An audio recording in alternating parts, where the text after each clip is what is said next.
Hi, I just thought I'd introduce Zoom Focus Mode for the VUW accounts. As a VUW account holder, you can go into the Zoom settings. To do this, you go into vuw.zoom.us, which is the URL up here, and then you have to VUW sign in.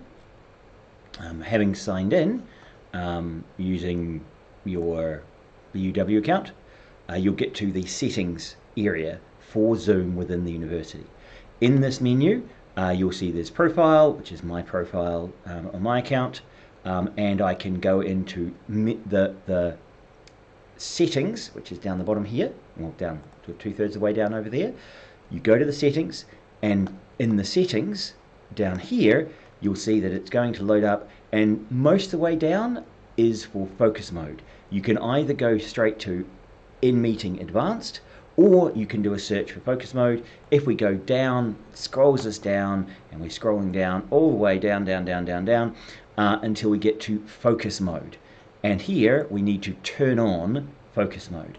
That will allow us in our Zoom to be able to select focus mode as the way that we're going to run a meeting. And also we can allow scheduling of focus mode. So if we save that, so that's now been set, so I can close that, or I can go straight to Zoom. And so if we go to Zoom, I can actually now go new meeting. And in that new meeting, I will be able to set up, so join with the computer audio, I'll be able to set up a Zoom focus mode. Now it's not letting me join with my camera, so I have to go integrated webcam. So you can see there, it's saying hello, hello. Two versions of me, one in the corner, one in there. So, all over the place. But now I have this option just down here in Zoom, or up there if you're locking me through the camera. And in there, I can go start focus mode. Now that's what we need to do to start a meeting in focus mode. And that will go, when we go start, it allows us to say that now only in focus mode will we actually be recording this. It will have participants join the meeting. One of the things you also want to do is to, with the participants, you want to go down here and make sure you enable waiting rooms, so that they are prevented from coming in until you let all the students in. So when the students try and come into the meeting, they'll actually come in to the session. Now I can try and join with my previous link, and I'll just do that here. So I joined that one. So this is me joining from my mobile phone, joining into this meeting. And so a student will come in, and you'll see them come up in the Zoom meeting above me there, right? So you see that here. And from there, once I'm ready, I can let those students in. And at the moment, that will be showing me this, which is, you can see that it's saying that it's waiting. So I can then go, when I let those students in, right? So I can rename, and this is the waiting room, and I can admit them into the waiting room. That's myself on my phone. Now that person has been added. They are warned that the meeting is in focus mode, and only the host and the co-host can see what your shares, right? You see your video. So I can see the video, but the person who has joined can't see the videos of each other. Also, when they go to share, one of the things you need to do is go down to the share and go multiple participants can share simultaneously.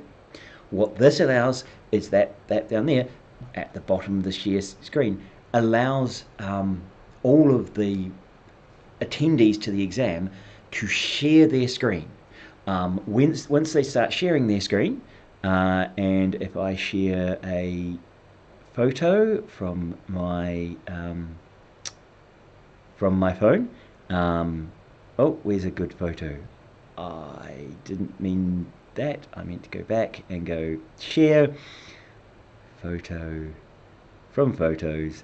So let's share that one of my cat. So this is one of the users sharing their screens, and so they'll come up as a share.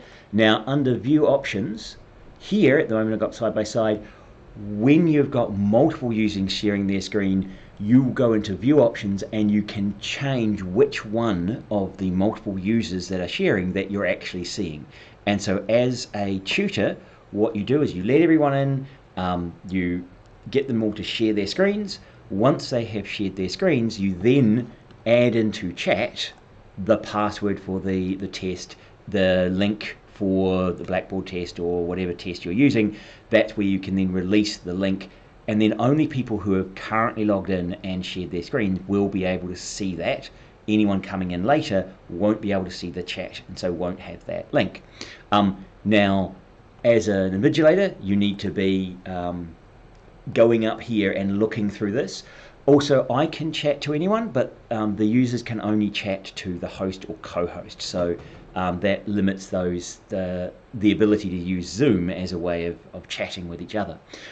So just to confirm, up here is where you'd be changing which screen is being seen. You'd have a list once you've got a number of people. The students will share their screens. If they're sharing their videos and their screens at the same time, you should also be able to see their videos. Now this is only lightweight invigilation, but that Zoom focus mode and setting multiple people can share and ensuring that the chat is set up correctly. So you can go, person can chat with host and co-host, right? So make sure that they can only chat to the host or the co-host, rather than chat with everyone and even anyone directly. Okay, so got that? There'll be a list. Turn it into focus mode. Allow multiple shares. Make sure the chat is to the host and co-host only. Okay, great.